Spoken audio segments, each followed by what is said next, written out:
Hi everyone, I'm Anveenie and welcome to the channel. In this video, I want to recap and overview all the floating festivals we got so far in Disney Dreamlight Valley. What puzzles did each of them had and what rewards did we receive?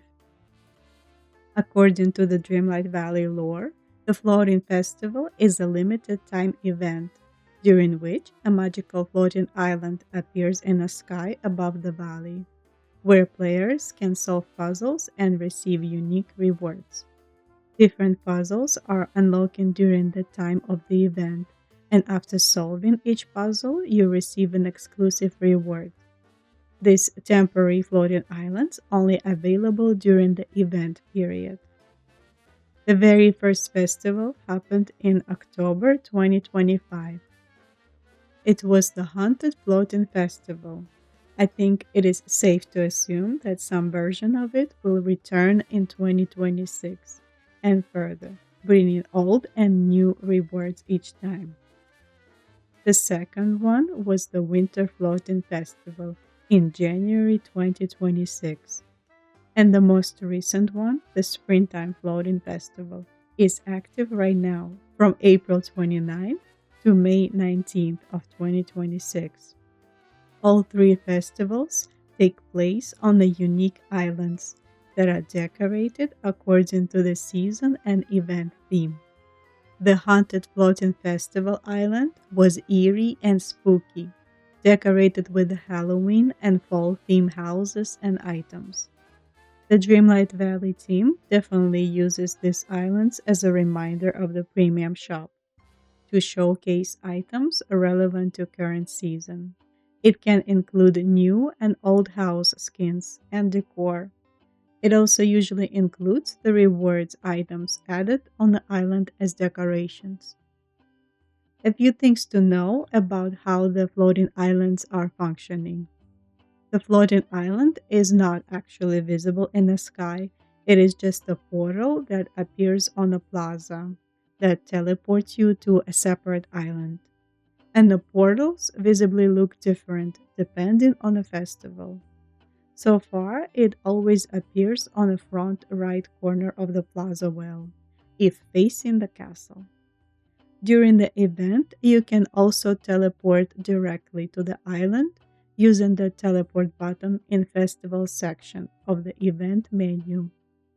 To leave the island, you need to interact with the wishing well on the island and select the location you want to go to. The island cannot be decorated in edit mode. Some of your royal tools might not be available on the island, but you will still be able to interact with puzzles.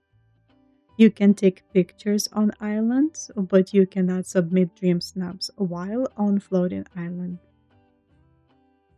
On the haunted floating island, we got 5 puzzles and 5 rewards after completing them. The first puzzle was Ghostly Critter. To complete it, you needed to feed a fox on the island dressed as Zero. To feed him, you need to collect haunted skeleton fish from the ground next to Zero's house. Only 3 fishes can spawn at a time, and they respawn every 10 minutes after you collect it. Every day you feed Zero, he drops a memory piece. After 4 days, the full memory is completed and shows a digging spot on the island. After digging it up, you receive the clawed food tub as a reward, which is another addition to the Nightmare Before Christmas collection. The second puzzle was a combination pillar. While exploring the island, you can find the combination pillar puzzle structure with the rotating elements with symbols. On the island, you can find the floor tiles with symbols that matches those on the combination pillar. Each symbol is adjacent to between 1 and 4 pumpkins that indicate puzzle order. You need to rotate the symbols on the puzzle to the correct order. The reward is a haunted festival dress. It is cute, I just personally don't think it is very versatile. The third puzzle was Terrific Tree. For this puzzle, you need to collect a certain amount of resources you can find on the island Anveenie to a tree. You need 20 hunted crow feathers, 15 hunted skeleton fish, and 10 hunted white roses. All these items are collected from the island and they respawn every 10 to 15 minutes.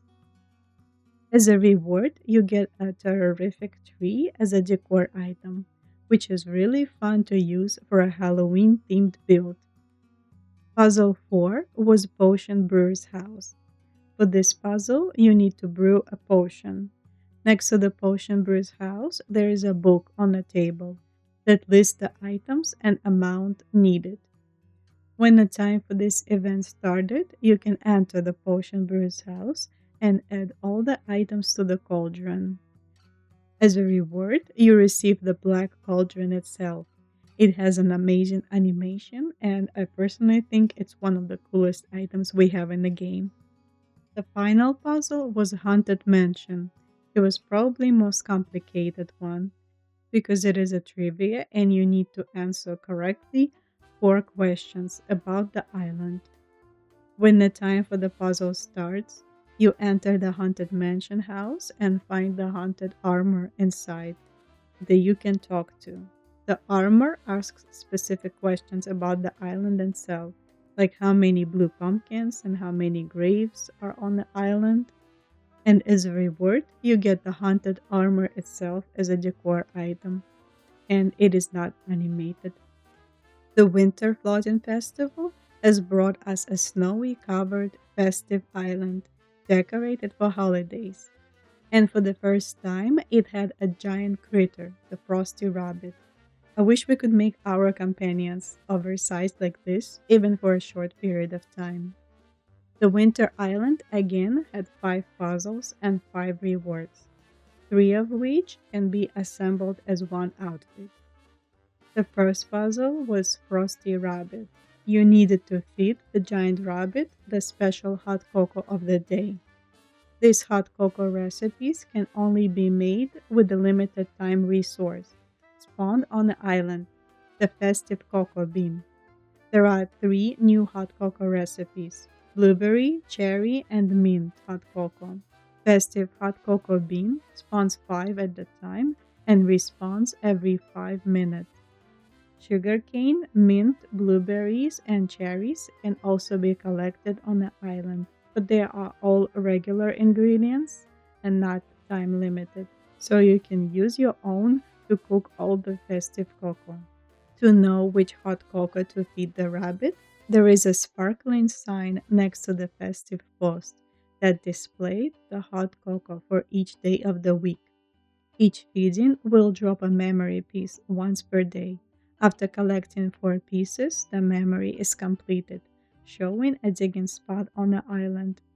After digging up the reward, you get the stylish top winter hat, which is a recolor of another hat, like Joy's friendship reward. The second puzzle was Winter Chocolate Fountain. To get the fountain item, you need to place hot cocoa meals items inside the fountain. The meals can be crafted again using festive cocoa beans found on the island. You need 15 blueberry, 10 cherry, and 20 mint hot cocoa. And the fountain decor item is actually really nice and animated. The third puzzle was Winter Combination Pillar. On the island, you can find a few different snowmen. To solve the puzzle, you need to match combination pillar puzzles, rotating tiles, to the hat types snowmen are wearing. Each hat symbol should display under the number of snowmen on the island with that hat type. After solving the puzzle, you get the goofy looking dapper snowman. He is very disproportional and dapper. The fourth puzzle was street lamps. When exploring the island, you can find 12 broken street lamps. They will have a blue electric effect around them. Placing shiny gems of matching color into the lamps will repair them. To repair all lamps, you will need 3 blue, 3 green, 3 yellow, and 3 red shiny gems. As reward, you get printed winter leggings. They are very fitting indeed. The last fifth puzzle is Frosty Fortress. To finish it, when time comes, step inside the Frosty Fortress and speak to the snowman. You need to answer specific questions about the island again. And as a reward, you receive top winter coat, which is matching nicely with the leggings and hat. This most recent Springtime Floating Festival actually has the most 6 puzzles and 6 rewards. This new floating island is decorated with cherry blossoms, fairy inspired decor, and it has Alice in Wonderland and Mulan themed areas. This is the first island that actually, instead of going inside houses, this island has another separate location that you teleport to, which is a labyrinth. So it is 2 separate islands instead of just one. The first puzzle is rotating statue puzzle. To solve it, you need to rotate statues around the lake in a certain way. You can find a book under the gazebo with clues on how the statues need to be positioned. As a reward, you receive the rearing stallion topiary. We have been getting quite a few topiaries recently. I wonder if it means something. The second puzzle is Bamboo Fountain. To solve it, in the Mulan area, you need to collect springy bamboo near the tent and training dummies. When you have 20 of them, plus additional 99 hardwood and 99 softwood, you can add them all to the bamboo fountain near the temple, and you will receive the bamboo fountain decor item. The third puzzle is Capybara Critter. Another island, another giant critter. This time it's Tinkabara. You need to bring her flowers. She will accept a different flower of a certain color of each day. You can find a memory in a red chest on the island that will show which flower to bring her on what day. After bringing correct flowers on 4 different days, you can collect 4 memory pieces to reveal the digging spot on the island. As a reward, you get garden apron dress, which is a really cute and universal clothing item. The fourth puzzle is a labyrinth. To get the reward, you just need to make it to the center of the labyrinth. And of course, to do that, you just need to take the longest route. The reward is a lily pad frog. It is animated, but you can only place it on water. The fifth puzzle is Spring Island Quiz. To complete it, when time comes, you need to talk to the flower matriarch on Alice in Wonderland's side of the island and answer a few specific questions about the island. The decor reward is the cheerful garden gnome that kind of looks like a 3D scan of a gnome. The final puzzle is the escape maze. It is another version of the same maze, but this time you're going from the center to the entrance, and you need to avoid Queen of Hearts guards, same as in the Alice in Wonderland realm. The reward is Wonderland Bird Umbrella, which is an accessory. It is actually animated, and the bird makes a sound when you equip it. A very random but fun item if you like quirky things and Alice in Wonderland. I think the Springtime Island was the most interesting so far, as puzzles themselves. They were a bit more entertaining and more original compared to the others. The labyrinths were especially fun. It is always interesting when DDV brings something new to these limited events. As rewards go, I think the Haunted Festival had the best rewards in terms of quality and uniqueness. The springtime rewards feel the weakest, in my opinion. The item's theme is a bit random, and almost all of them are smaller and less significant items. But that is just my personal opinion. These limited time events are definitely a good way to keep us busy in between updates. When maybe you are done with your star path and the update quests and need a little something to keep you logging in the game regularly.